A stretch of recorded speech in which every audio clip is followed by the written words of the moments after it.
Hi, welcome to America at its Best, where you can come and see the good news that you're making possible through your partnership with SPN and this network. I'm so glad that you're able to join us today. My name is Rebecca Painter, and I'm your host for the show. We're going to be joined by my friend, Amy Oliver Cook. She's a network leader. She's had a lot of success both in Colorado and North Carolina and really all across the country. I was talking with Amy recently about the November elections, and I know they didn't quite turn out the way some of us wanted them to. However, Amy gave me reason for optimism when she pointed to many states where school board elections turned out in favor of student outcomes and parents. Amy's got a great story to tell. I'm so glad you're here today, Amy. Amy's currently the CEO of the John Locke Foundation in North Carolina. Of course, I live in South Carolina, so it always makes me excited to hear about good things happening in my neighboring state. Amy, thank you so much for joining us. Thanks so much for having me. I'm thrilled to be here today and yes, there is some really good news at the local school board level. Well, Amy, start out by telling us a little bit about the landscape in North Carolina and why parents were so engaged in these elections, but right before November. That's a great question. It's no surprise, Rebecca, that parents were frustrated, right, with COVID and the pandemic, slow school openings, but parents also became so engaged in their curriculum. And we saw that over 2 years. They wanted to know what their children were actually learning in schools. They were getting more, I would say it was really becoming more student focused. And we did a quick poll, and we have a polling capacity. So we polled about 10 times a year, but the one in the end of September was specifically to parents about schools. And what we found is there was dissatisfaction, not just with curriculum, but also with school boards themselves.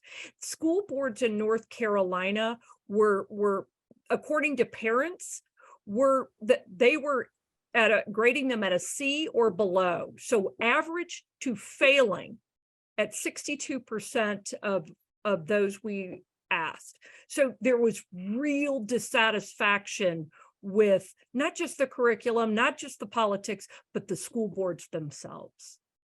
Wow. So some people watching might be wondering, okay, Locke Foundation, you guys are a think tank, a C3 organization. What in the world can you do about something like this? So walk us through the influence you had leading up to these elections.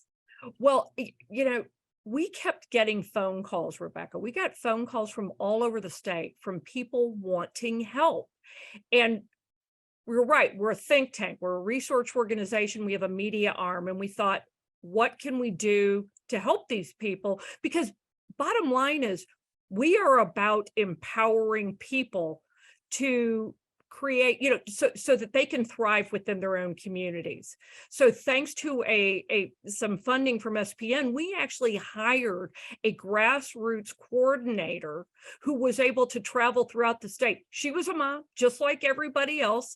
She had another profession before, and then during COVID, she stayed home, saw what her kids were learning or not learning, trying to get them back in school. They could get in school. She was drawing on her experience. She traveled throughout the state and was identifying groups and then working with them, not just groups, but also individuals, to help them be more effective as they addressed or petitioned their own school boards. And what we found, Rebecca, is that those parents went from wanting to not just petition their school boards about their child's education, they actually wanted to run for school board.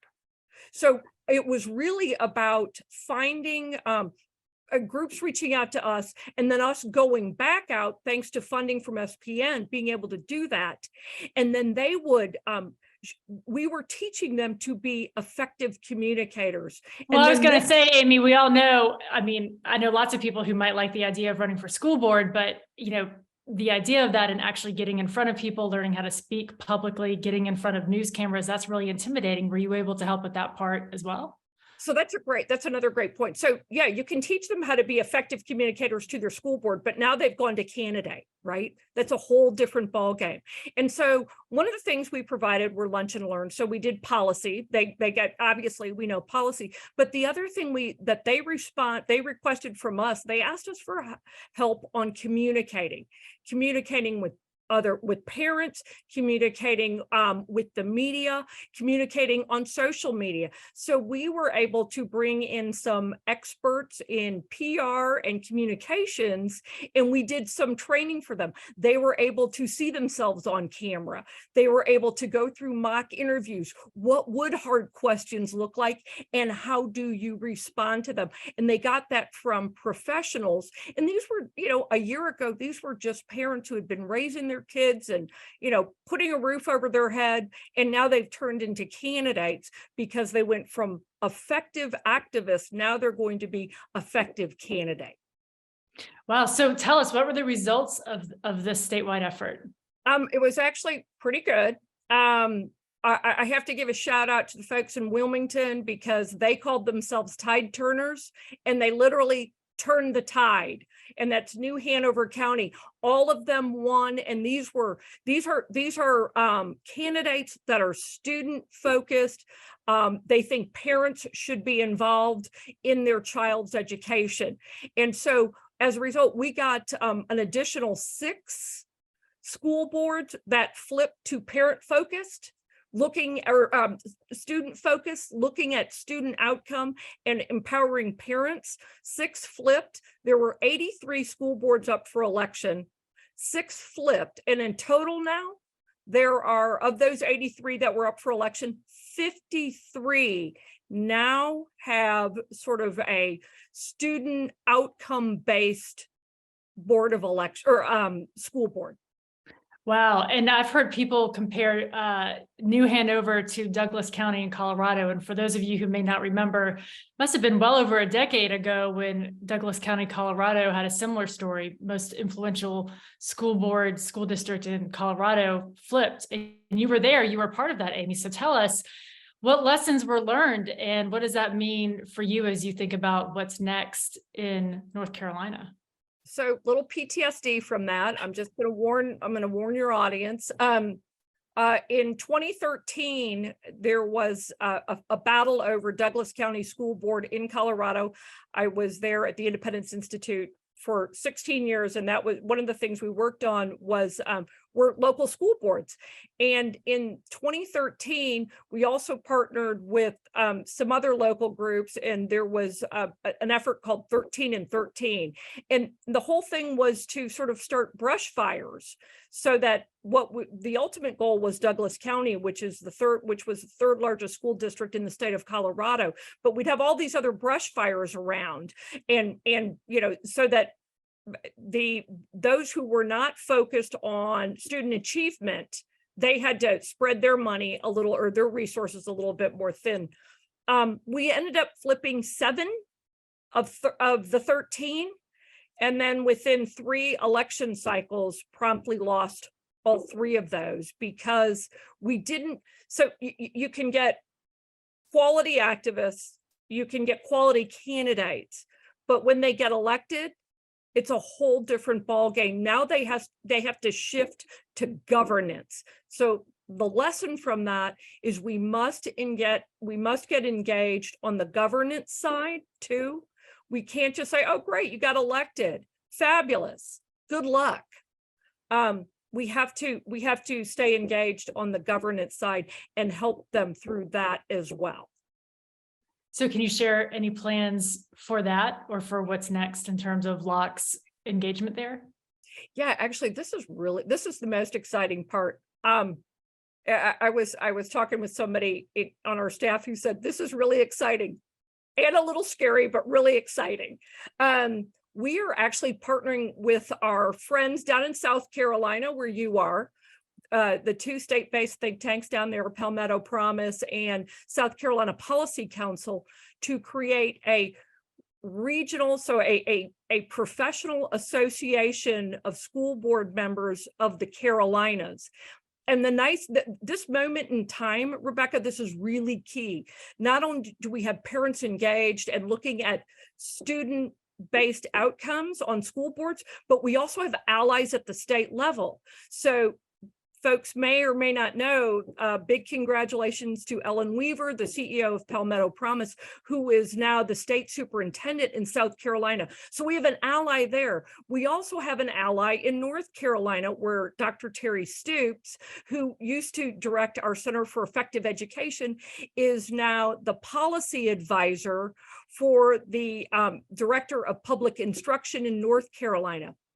We have two very strong allies at the state level. We have these brand new school board members, and there are some existing school board members who are looking for a resource besides that sort of what I would call the status quo, the National Association of School Boards. So we are putting together this association for North and South Carolina. It'll be both state focused and regionally focused. It'll be governance. It'll be, there'll be some legal resources. There'll be comms resources, all the things they need to go from effective activist to effective candidate to effective school board members serving their communities. And by the way, student achievement, most importantly. Thank you, Amy. I think I speak for everybody watching when I say thank you, because living in South Carolina, we don't have teachers unions, special interests running the state, but we do have teachers associations, which do receive money from the unions, and it's same thing under a different umbrella. And this is a tremendous heft and lift, I think, a lot of muscle in combating any other kind of special interest. So I think that that is just amazing. And it wouldn't have happened without you and without the viewers on the show. And I think some key people at SPN coming together to make something like that take place. I have to say thank you to you all, because North Carolinians may not know who they have to thank in some sense, because without the resources, we couldn't have done it. And then without your leadership, you all provide a model that we use. We don't go into a local group and tell them what their issues are.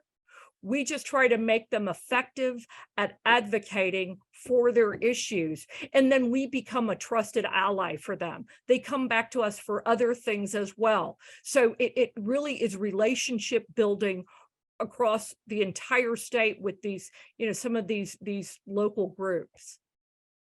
That's fantastic. And I think the even better news is that this kind of victory that I think I saw some articles about this in the Wall Street Journal and other outlets, but it did go largely unreported, after the elections. But there were a lot of big wins like this all across the country. It was not unique just to North Carolina. Other states saw similar wins. So Amy, what do you think the big takeaway is here for the network? And can you talk a little bit more about this? That we are in a moment in time. We really are. We have to capitalize on this moment, this opportunity where parents are engaged, but there's also we're at critical mass. I think we have states, it's not just North Carolina, it's not just South Carolina, which had victories. There's also Kansas, there's Minnesota. And I'm thrilled to say this, my former home state of Colorado has even made some inroads back into Douglas County and some other school boards, so they are now seeing some wins for student achievement, seeing student focused outcomes from school board members. That's fantastic. Amy, thank you so much for joining us today. Thank you to all of you who were here to listen to Amy's story, for making it possible. I just want to remind you, at this time in our nation's history where there's so much dysfunction going on in Washington, D.C., that you are supporting a network of leaders in every single state. They're leading think tanks, investigative journalism, litigation, leadership academies, and much, much, much more. It's so important. We've got local knowledge. State and local leaders are making these things happen from the ground up. I mean, think about it. A few years ago, no one even knew who was running for school board. And now we've got people in there who are focused on the students. We've got parents who are engaged, and that's where it starts. I talked to Amy. You didn't talk much about this today, Amy, but we've talked a lot about also Amy has these plans, and knowing that these school board folks, they don't just stop at school board, then they go to the state house and then they go to Congress, right? So eventually we get them there and we can clean up what's going on in DC too. So there's much optimism ahead, and it's because of all of you, and it is happening. We're going to be doing America at its best every single month. We're bringing it back on a regular basis by popular demand because you're not getting enough good news in your life. So we're going to bring it to you next month. It's all about energy. So get excited. We'll be back with much more. And if you have follow-up questions, please email me at painter@spn.org and I'll get them over to Amy and I'll connect you guys to talk some more. Thanks so much, Amy, and have a great day. Thank you.